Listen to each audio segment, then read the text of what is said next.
Listen. Follow the voices.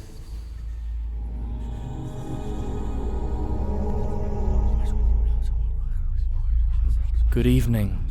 Don't worry, I'm not going to hurt you. I opened the door and beckoned you here because I need your help. They need your help. Yes, the voices. It appears you are in need of a dark tale, since you can hear the ghosts. I know this all must be a shock, and I'm sure you have many questions. Come in, take a seat. Let me explain.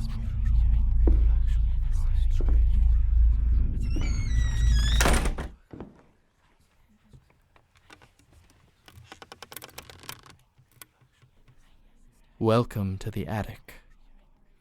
The door that appeared to you and brought you here is a portal. This room is a supernatural space, not of your world. A sort of limbo between worlds, so to speak. And I am a supernatural entity, bound here for eternity, doomed to dwell alone in the attic.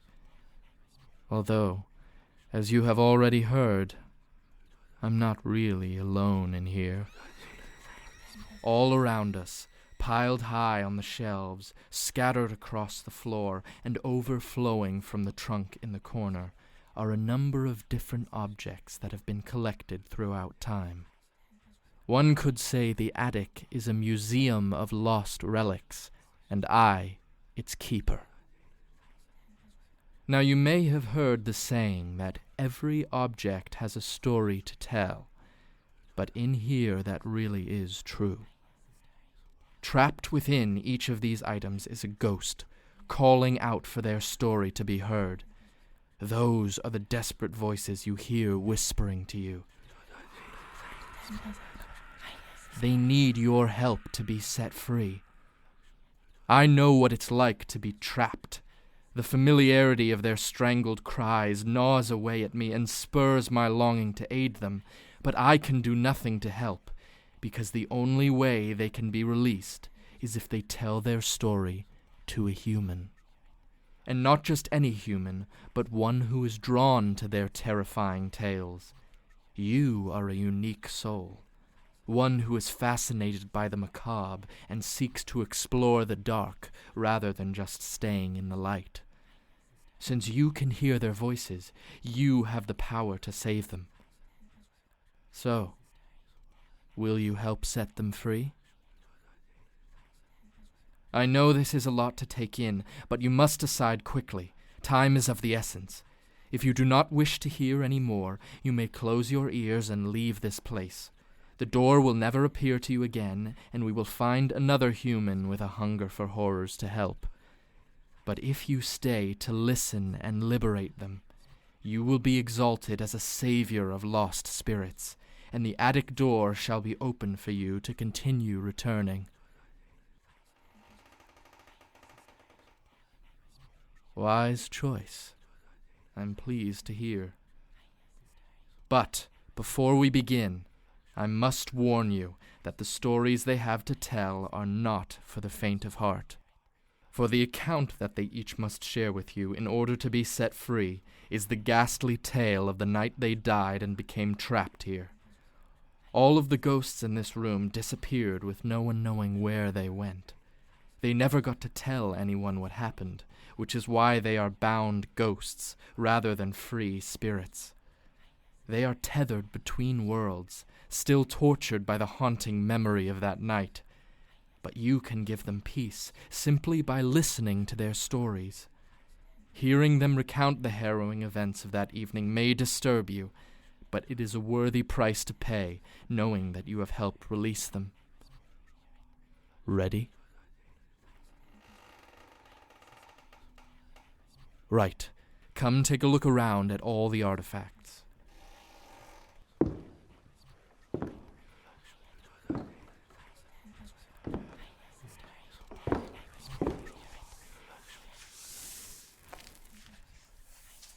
The dust that covers much of the room is what happens to the objects when the ghosts are released from them. Once they have finished telling their story, the vessel that holds them disintegrates. As you can see, many have already been set free by similar souls who came before you. What happened to them? Well, some grew old and passed on, having spent their whole lives setting spirits free, while others heard one story and were too frightened to ever come back. I have listened to every tale that has ever resided in the attic, so I am quite accustomed to all horrors. But there are some accounts in here so chilling that you will feel their shudder creep up your spine for the rest of your days. And it's not worth trying to find a less frightening story, because some of the most harmless-looking objects contain the most horrific of tales. You must let the items speak to you in order to choose. Pick one when you hear it scream, because that means the ghost is about to begin telling their story again. The ghosts don't know they're dead. Within the objects they are caught in a loop, constantly recalling the events of that fateful night. And when they finally get to the moment where they disappeared, they let out a scream and start remembering the whole night again from the beginning. Those are the screams you have been hearing amongst the whispering of their tales. Take a listen and choose whichever object you hear scream out.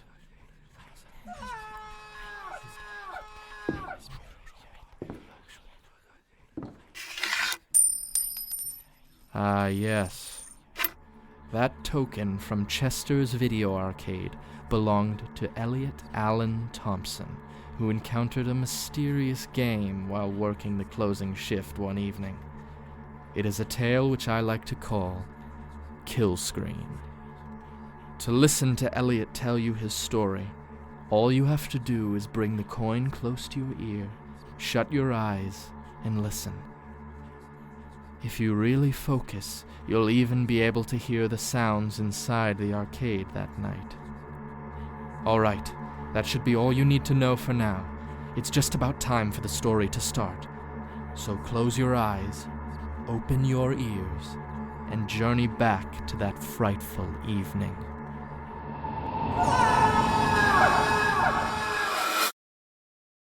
It was July 1982 in Madison, New Jersey.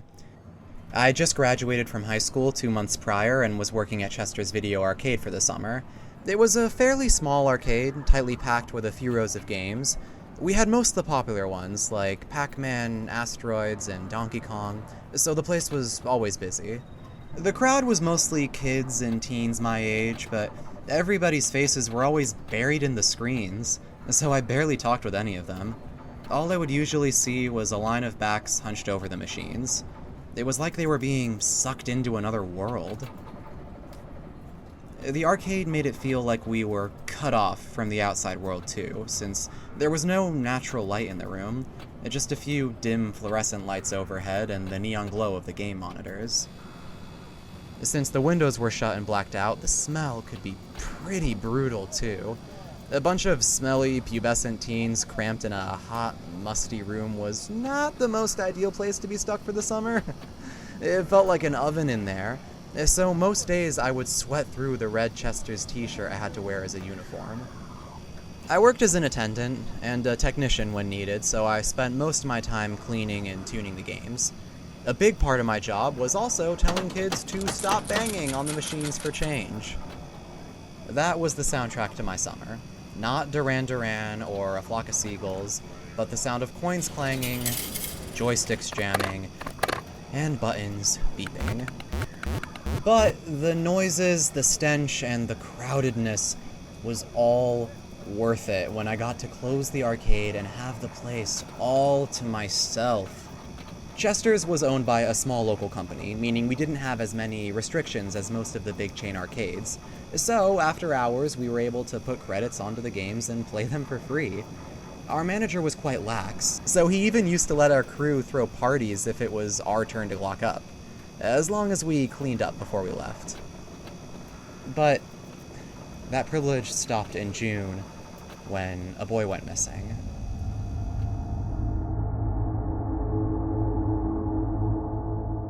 He was working at an arcade on the pier in Asbury Park, about an hour away. He was left to close up for the night, but nobody ever saw him again. They never even found his body. His backpack was there the next day, though. They searched it to see if they could find anything that would explain his disappearance, but the only thing of note they found was pot. The door to the arcade had been left unlocked, so they figured he got too high, left to go for a swim off the pier, and then drowned. The cops just used it as a message to spread awareness about the dangers of drug use, some perfect propaganda for Reagan's war on drugs. I didn't really believe that's what happened that night, but our manager certainly did. The whole thing spooked him, so he didn't want any of us throwing parties at the arcade anymore. Didn't really matter for me, though, because I wasn't inviting anyone to party with me even before that happened. I didn't really have many friends. I had only been living there for a year since I moved in with my uncle after the accident, so I was known as the new kid and the orphan for my whole senior year. And being a naturally quiet person didn't help me with fitting in either. But I didn't really care that much, since I preferred to just spend time alone. Video games were one of the things I found comfort in. I loved being able to escape to different worlds and play as someone other than myself. I enjoyed going to the movies, too. It was always so thrilling to be immersed in a story on a giant screen and to feel like I was part of something bigger. And the characters felt so real to me. They were the only friends I needed. I went to the movies a lot, and especially liked watching science fiction and horror films. Already during that summer, I had seen E.T., Blade Runner, Star Trek Wrath of Khan, The Thing, and Poltergeist, which were all fantastic, although the last two both scared the shit out of me. But my favorite movie I watched that summer was Tron, which I had just seen the night before. The story was so rad. In the movie, the main character literally leaves the real world and enters into a video game. But I wished I could do that. Enter a new world and escape from the one I was in. I didn't want to be stuck in that town anymore. I just wanted to get as far away from everyone and everything there as I could. And with only a month left before I was going to head to my dream college across the country, the start of a new life was just around the corner. But since I still had another few weeks in that hellhole of a town, I decided to make the most of my time at the arcade. I set a goal for myself that by the end of the summer, I would get my name on the top of one of the leaderboards there. If I succeeded, not only would I get to leave my initials as a final farewell to the town, but I would also get to finally beat Mike Dawson and rub it in his stupid face.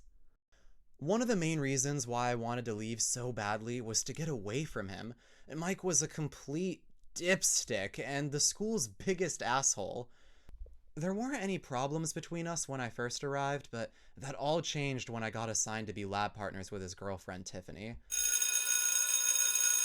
She was the first person at the school who was kind and actually talked to me. So after a few days of getting to know her in class, I started to develop a bit of a crush on her. And she looked a lot like Brooke Shields, so that definitely helped too. I didn't know she had a boyfriend, so I walked with her to her locker after class one day and asked her if she wanted to go to a movie with me sometime. But that was the moment it all went to shit, because listening to our conversation and waiting at her locker when we arrived was Mike Dawson. I was so embarrassed after realizing the situation, and I immediately apologized and explained that I didn't know about the relationship, but he didn't want to hear it. Instead, he made it his mission to make my life a living hell. From that moment on, anytime he saw me, he would push me around and call me names. And as much as I wanted to tell him off and push back, I knew he would overpower me. So I just avoided him as much as I could. But I couldn't run away when I was at work, so he continued to torment me throughout the summer. He would show up at the arcade pretty often to play games and make fun of me, and sometimes he would bring Tiffany along just to show her off and make me jealous. But the thing that annoyed me the most was that even though he was a complete airhead. He was great at playing video games. His initials, MAD, sat at the top of almost every leaderboard in the arcade.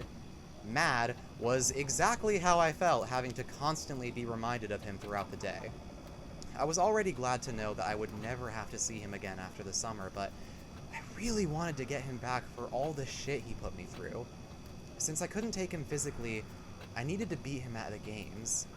So I spent my time at the arcade improving my gaming skills in order to finally surpass him. Achieving my goal of topping the leaderboard was the only thing I cared about for the rest of the summer. So when I finally had the place to myself for the whole night, I knew I had a golden opportunity to do it. It had been an exciting day at the arcade because we had just gotten Miss Pac-Man installed, although Mike had unfortunately gotten to it first and put his name at the top of the leaderboard. But the good news was that his score wasn't super high, and I still had the whole night ahead of me to try and beat him. After the manager left, I was finally able to begin my solitary mission. But before I did that, I got my closing tasks out of the way. I started by doing a sweep of the arcade, row by row, cleaning up after all the kids who dropped change or trampled food into the carpet. I found a couple candy wrappers littered on the ground, but otherwise the place was fairly clean, which was a pleasant surprise considering how busy it got that day. I then made one final sweep to double check, but I found something else that I wasn't expecting to see. At the end of one of the rows was a game I had never seen before. It was completely black, and there was no side art on it. I moved towards it to take a closer look, and as I did, I saw that there was nothing on the marquee above the monitor. I didn't see a name for the game anywhere. What kind of game is this? And when did it get here? I had never seen it there until then, so I figured it was brought in with Miss Pac-Man that morning and just got overshadowed. The control panel was all black too, with only a single joystick and button. The monitor was off, so I tried tapping the button. And suddenly, the screen turned on. Feed me, insert coin to start, flashed at the bottom. At the top of the screen was the leaderboard, and there was only one set of initials listed. H-I-M, it said. Him. I didn't know who that was, but I knew it wasn't Mike. I assumed he must have missed seeing it since he spent all day playing Miss Pac-Man.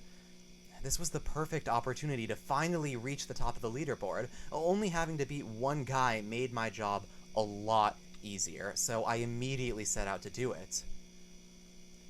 First, I tried opening the game cabinet to upload credits and play for free, but I couldn't seem to find any latch.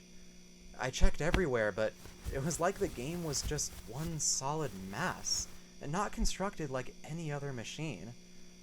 The material felt strange, too, somewhat rough or scaly.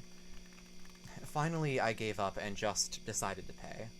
I had one token in my pocket, so I inserted it into the coin mechanism, but it rejected it. I tried again, and it spit it right back out. Out of the corner of my eye, I noticed a coin sitting on top of the console, meaning whoever claimed to play next didn't get to. I picked it up and placed my own coin back in its place. While inspecting it, I saw that it wasn't one of our tokens. On it was written Tilly's Amusement Arcade. The name sounded familiar, but I couldn't place where I'd heard it. Someone must have come from out of town and had it with them. Out of curiosity, I tried using the token to start the machine. It went in, clanged down the mechanism, and the game started. I found that quite odd at first, but I didn't have much time to question it once I began playing. It was a maze game, where you guide a character to collect a line of coins, very similar to Pac-Man, but the character was a human-looking figure wearing a red shirt, the same bright red as my uniform. There didn't appear to be any threat at first, but then a dark creature entered the game. It was bigger than the main character, with beast-like features and sunken gray eyes. It started following the character, just like the ghosts do in Pac-Man, although this one was a lot more ominous looking than them. I tried to outrun it, but the creature eventually cornered me. The words, "Eat him," appeared on the screen in pixelated red letters, and the character disappeared. The game was flooded with a kill screen and went to black, shutting off completely. Kill screens usually only happen when you reach a super high score, so it's really weird that it happened then.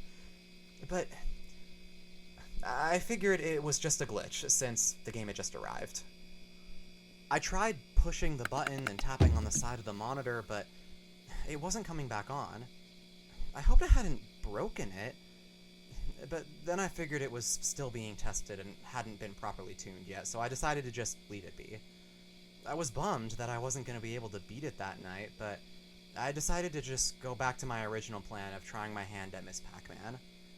I headed across the arcade and played a few rounds, improving each time until I was closer to beating Mike's score than I ever had been before. I was only 1,000 points away from passing him. First, I got a strawberry, then I got a power pellet and turned the ghosts blue, and I ate one of them and then was gaining on a second. And with all the packed up points I was getting, I just needed to eat one more ghost to get the high score. I was so close, and just as I was about to get it, the screen turned off. No! What happened? Then all at once, the lights in the arcade shut off, and I was left alone in the dark. I couldn't see a thing. But after a moment, a slight glow flickered on from the opposite side of the room. It seemed to be coming from the strange game. I started to head towards it, but I felt my foot step on something. I bent down to pick it up and saw that it was a coin. It was another token from Tilly's arcade. Suddenly, everything in the arcade turned back on. All the machines were flashing and playing their usual tunes.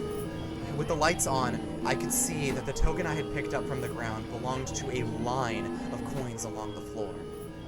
How the fuck did those get there? I hadn't seen any coins on the ground when I was cleaning earlier. God, I started to feel really spooked. Hello? Is anyone else here? If this is some kind of joke, it's not funny. But then I heard something across the room, coming from where the coins led. I slowly followed the trail until it brought me to the mysterious game. Right when I arrived, all the lights went out again. I couldn't see anything, but I heard something. I tried to rationalize the noise, telling myself that it was coming from the machines, or that it was just my mind playing tricks on me from those scary movies I'd seen, but I couldn't help but feel that I was no longer alone in that arcade. The game turned back on.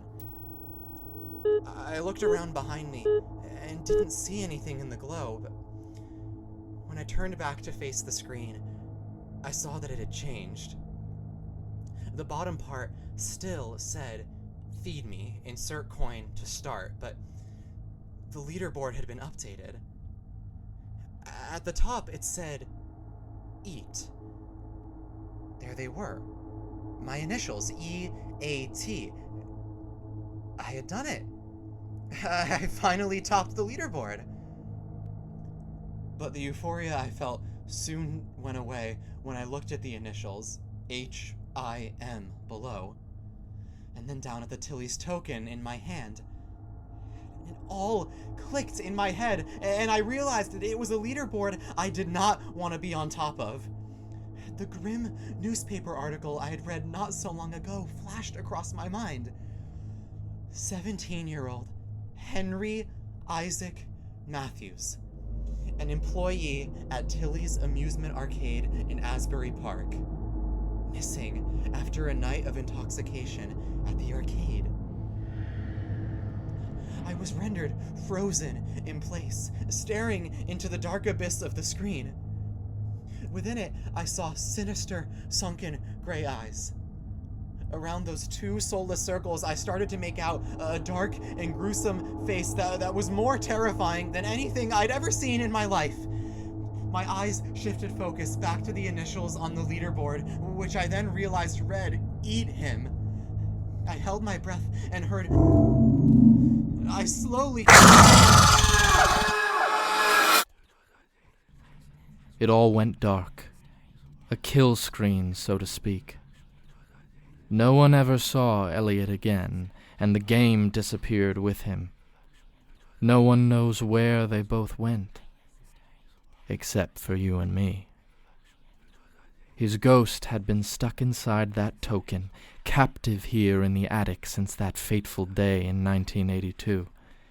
His wish of escaping to another world came true, only this was not the one he had in mind. But at last you have set his spirit free. Henry Isaac Matthews, the other boy who disappeared, once resided in the attic as well, but he was released by another liberator before you. Both tokens are now part of this pile of dust, and their spirits have flown far from this place. What happened to the game? Oh. Well, that'll have to be a story for another time. I'm afraid you must get going. The night is almost done and the sun will soon be rising. It's time for you to leave the attic, but I will open the door for you again soon.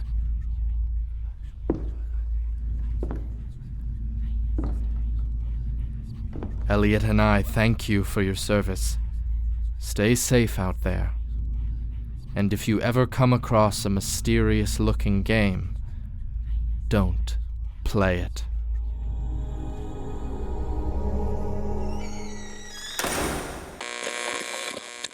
Thank you for listening to Alone in the Attic.